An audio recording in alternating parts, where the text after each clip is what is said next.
Assalamu alaikum, ladies and gentlemen, and a very good morning to you.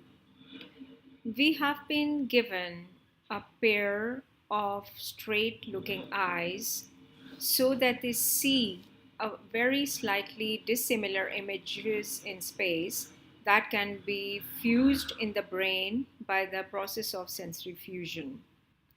And a single image is formed. This process of binocularity not only increases our depth of focus but increases the field of vision that is necessary in our daily lives. If the image formed by one eye is blurry or that eye is misaligned in comparison to the other eye, then it is seeing a dissimilar image as compared to the other eye, and these two very dissimilar images will be ignored by the brain, and the more blurry or the more dissimilar image will be blocked by the brain. Gradually, the vision of that eye, which is seeing that blurred vision or the dissimilar image, will be blocked, its connections will be broken, and that eye will become amblyopic.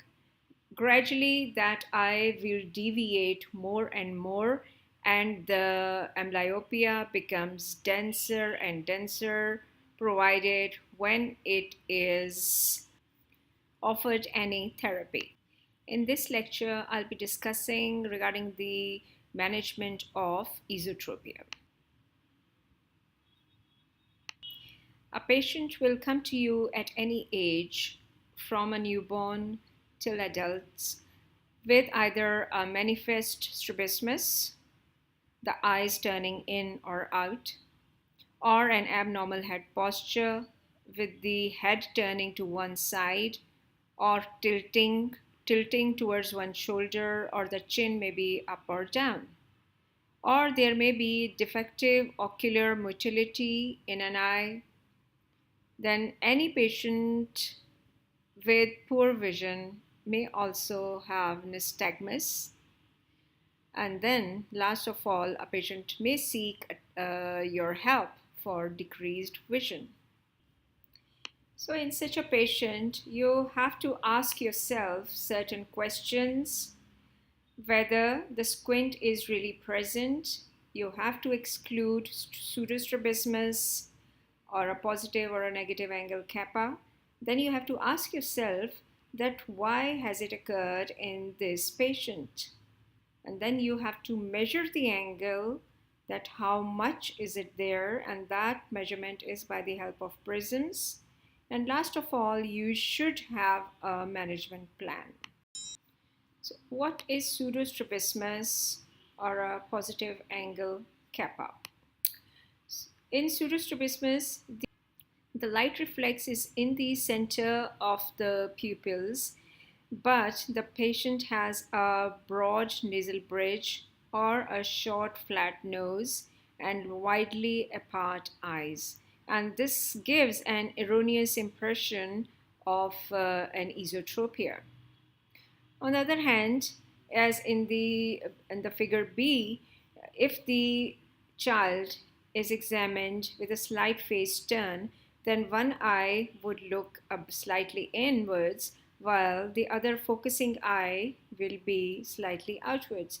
And again, this will give the false impression of an esotropia. So it's very important to ask the parents to hold the head of the baby straight so that you can see both ears clearly.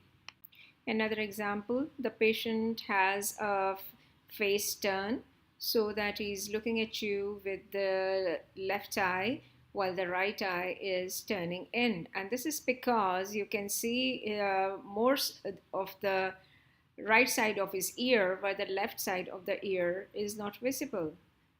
And that is because the patient is turning his head slightly to the left.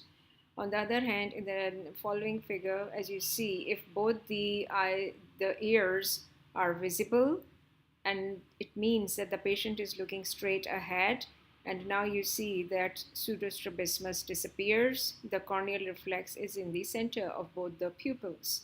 So it's very important to start examination with holding the head of the baby or any patient straight, and then comment whether strabismus is present or not. So if a child is brought to you with a large angle strabismus, which is present since birth, then you label it as congenital esotropia. The term congenital esotropia means any mild, moderate, or severe esotropia that the parents have noticed between the age of birth till 1 year. You need to establish by your examination whether it is a true essential infantile esotropia or secondary to visual loss in an eye, or is it an early onset accommodative esotropia. A child may be having a bilateral sixth nerve palsy congenitally, or is it strabismus fixus or nystagmus blockade syndrome or a bilateral Duane's? So by your examination, you have to rule out all these conditions. We will just go through the characteristics of a true essential infantile esotropia. But secondary visual loss, you can find the causes by your examination of the anterior segment and the fundus. For an early onset accommodative ET, you have to do a full cycloplegic refraction with atropine. For a bilateral sixth nerve palsy, you have to demonstrate abduction. If abduction is present in an eye, then of course it is not a sixth nerve palsy. A point regarding abduction is that in long-standing esotropia, the medial recti have never relaxed. As a result, they develop hypertrophy and contracture. So they will fail to relax and abduction will be less in such cases. What is strabismus fixus? This is a congenital strabismus in which there is a tight fibrous band between the orbital rim and one of the recti. It could either be a medial rectus or a lateral or an inferior rectus or a superior even. And then that eye is fixed in that direction. There is no demonstrable movement of that eye in the opposite direction. Nystagmus blockade syndrome is that to block the nystagmus, the eye assumes the position of an esotropia. And then bilateral Duane's we will discuss in few other lectures. The true congenital infantile esotropia is also called the truly essential infantile esotropia, which has an onset between the age of 2 months to 1 year. It is a large angle deviation up to 90 prism diopters. Since cross fixation is present with the one eye used for looking towards the opposite field, the medial recti in such a patient are never relaxed. Therefore, they have no need to look sideways, and as a result, the medial recti undergo hypertrophy and contracture. Abduction is barely possible up to midline, but still it is mandatory to do a full atropine refraction, and that reveals a mild hypermetropia along with astigmatism of +1 to 2 diopters. A true essential infantile esotropia is associated with DVD. As the name suggests, A dissociated vertical deviation is an upturning of the non fixing eye when fusion or fixation of both eyes is temporarily suspended, and that is usually done by covering one eye. A DVD is present in any form of strabismus, either an an exotropia, and it is differentiated from an inferior oblique overaction, which is only present in an adduction. But a DVD is present in both adduction, abduction, as well as in a straight ahead position. A child with the long-standing strabismus will adopt an abnormal head posture in order to fixate with an eye which has better vision. So an abnormal head posture will indicate a poor or less vision in one eye as compared to the other. The incidence of developmental mental disorders is high in true essential infantile esotropia. And last of all, a manifest latent nystagmus may be present. So, should these patients be managed? A detailed history regarding any history of maternal hypertension, infection, or diabetes impair the blood flow to the brain of a unborn child and can impair the development of convergence system. Then the child's birth weight, developmental milestones, any childhood illnesses, trauma, or diabetes, hypertension should be excluded. A family history of any refractive error, particularly myopia or astigmatism, should be obtained. Regarding the strabismus, the parents need to be asked that at what age the strabismus was noted, as that will tell us whether the child has developed amblyopia in that eye or not. Then the direction of strabismus and whether it is intermittent or constant. If it is an intermittent strabismus, any photographs help to arrive at a diagnosis. It is important to demonstrate abduction in such children or babies who have a large angle esotropia.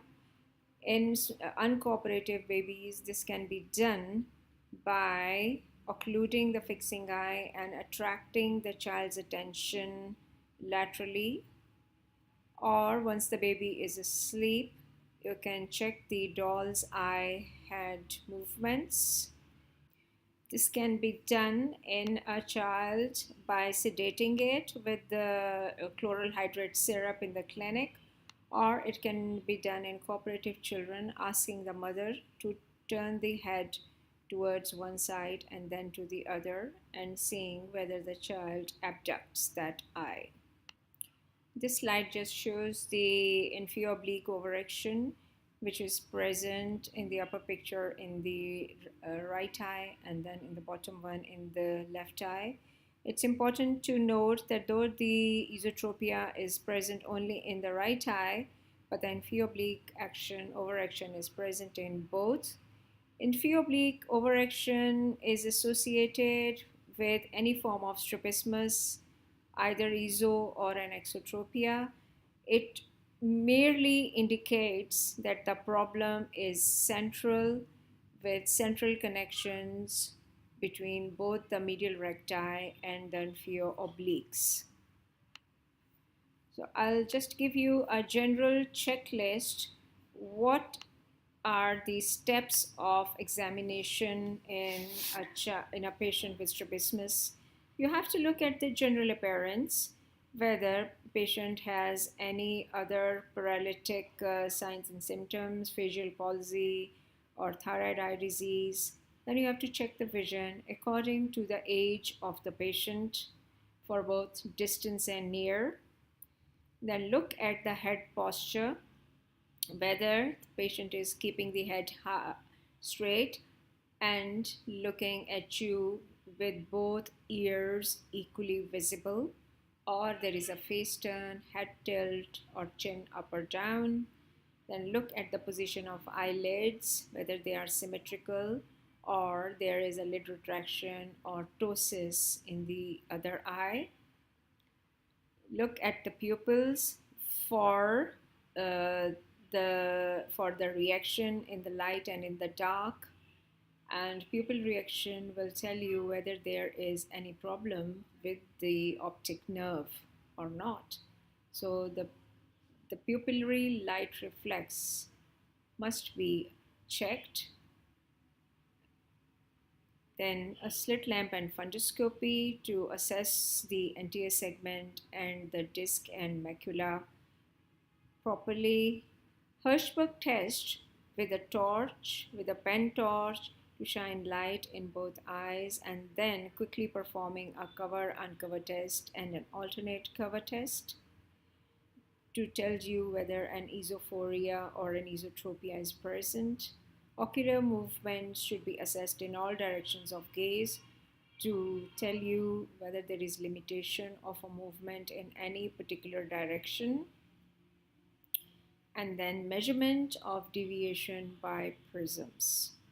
This is a mandatory step, as without an accurate measurement, you cannot plan any further management.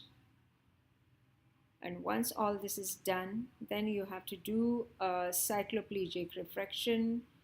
In cases of esotropia or an esophoria, this cycloplegia has to be achieved by atropine, which is in younger children can be given as an eye ointment twice a day for 3 days, or in older children as eye drops 3 times a day for 3 days, and then the refraction is done. The 3 days is important because atropine has a longer duration to act fully. And also, when you put the drops in a patient's eyes, the child immediately they squeeze the eyes, and half of the drop stays inside the eye and the half rolls down the cheek. Also, younger children, they get very irritable while the drops are instilled. So it's better to give eye drops or the ointment to the parents and tell them to instill them once the child goes to sleep, and then once before they are going to wake up in the morning. So ointment works best as it's given twice a day for 3 days, and then the refraction is done.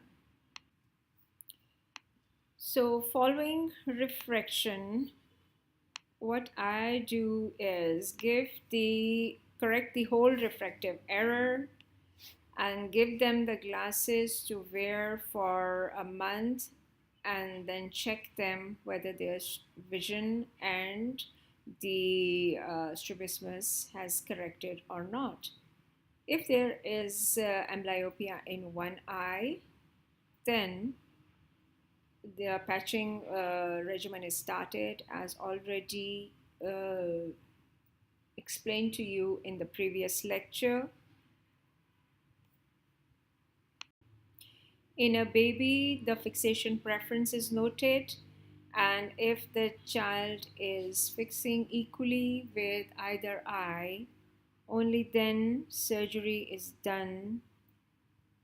But if child is preferring one eye to fixate constantly and the other eye is esotropic, then part-time patching is started, and till the alternate fixation is achieved. The ideal age to do surgery is 18 months because at this time both eyes in a patient should be straight, as this is the time when steropsis develops. A few words regarding the natural history of an esotropia. So surgery is indicated only in true essential infantile esotropia or a true congenital exotropia, which is mainly due to a congenital convergence insufficiency, and that the incidence is 1 to 2% of total strabismus. The other condition in which surgery is necessary is congenital fibrosis of extraocular muscles or strabismus fixus. The remaining 95 to 97% cases of strabismus are refractive. They need glasses, and surgery is totally avoidable. They all start as aphoria, and if appropriate glasses are not given, then the aphoria becomes a true esotropia. This graph shows the age distribution curve of myopia and hypermetropia. The green is the hypermetropia. It shows that at birth, about 90% of babies are mildly hypermetropic. By the age of 1 year, the hypermetropia reduces to emetropia in about 45%, while the remaining 40% stay hypermetropic. That hypermetropia gradually increases till the age of 5 to 6 years and then starts reducing. So most of these children should be off glasses by the age of 10 to 15 years. The incidence of myopia is very little, as the congenital myopia is only up till 5 to 10%. As shown in this diagram, that is, a hypermetropic eye starts to increase in size and axial length to become emetrope in 45%. While in only 5 to 10%, this overgrowth of axial length occurs, resulting in myopia. While in 45%, the hypermetropia gradually increases. This slide shows the diagrammatic representation of optics of hypermetropia, where in a normal eye, the rays of light from far are focused on the fovea. But in a small hypermetropic eye with a shorter axial length, the parallel rays of light from distance are focused behind the retina. And only for near, they accommodate and converge so as to increase the power of the natural lens of the eye. And for near, they can see clearly because the rays are now focused on the fovea. So to look at a far distance, they need the help of plus glasses or a convex lens to see clearly.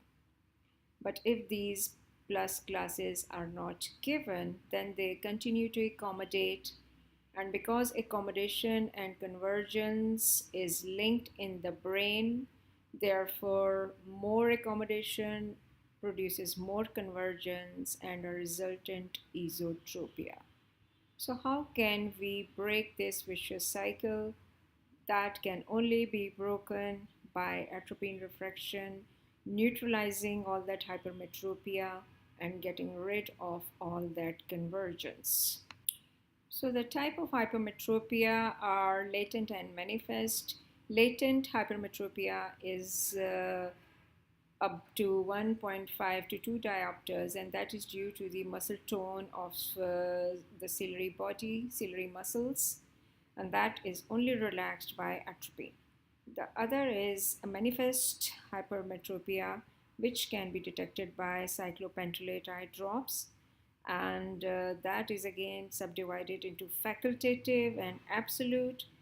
The facultative part is corrected by accommodation, but to correct the absolute part, we need the help of glasses as well. So if we are checking for hypermetropia by cyclopentolate eye drops, then we are only getting the readings for a manifest hypermetropia, while we are not correcting the latent part. And if the latent part is not corrected, the eyes will continue to accommodate and converge and will not be straightened up. So in every case of an esotropia or a esophoria, full hypermetropic correction should be done following atropine eye drops given for 3 days. The harm of undercorrecting hypermetropia is that neither the esotropia or the phoria is corrected. The eye continues to converge even behind glasses, and you get an extra foveal fixation. Only the full correction will ensure full straightening of eyes with glasses and a foveal fixation and a 6/6 vision. Why is correcting amblyopia very important prior to surgery?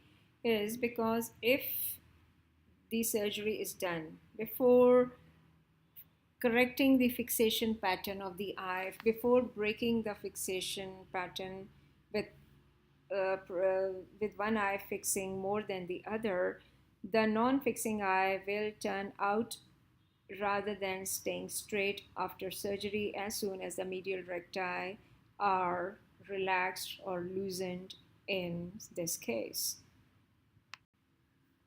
The other point regarding surgery for esotropia is that most of these children, they are hypermetropic even slightly, and even at a later age group, and the under correction should be aimed of about 10 degrees surgically, because they still need glasses to see 6/6. And if no glasses are given and vision is blurred in that eye, then gradually, once the medial recti are relaxed, the eye will deviate outwards, resulting in a consecutive exotropia. Most of these children who present with strabismus, with an esotropia or a phoria, they are usually fully accommodative, and they can be fully corrected with glasses provided a full atropine correction is given with no deductions for near or distance. Even in adults, an attempt should be made to correct the amblyopia first and then surgery, so to give them straight eyes for the rest of their life. So the take-home message or the conclusion of this talk is that amblyopia is still present even though cross-fixation is there in a patient with the true essential infantile esotropia, and unless equal fixation is achieved by part-time patching of such babies, surgery should not be attempted. In any patient with an esotropia, amblyopia should be corrected pre-op, because as soon as the medial recti are relaxed, the amblyopic eye will not hold a foveal fixation and it will diverge, producing consecutive exotropia. If the patient refuses amblyopia therapy, then it's a must to undercorrect an esotropia by 10 prism diopters, and warn such a patient that such an eye has a tendency to go out. They all need a regular follow-up post-op. An accurate measurement of the degree of strabismus is mandatory for a proper surgical correction. Thank you very much. You all need to practice the cover test, alternate cover test, and the measurement of the angle of strabismus by prisms. Thank you very much.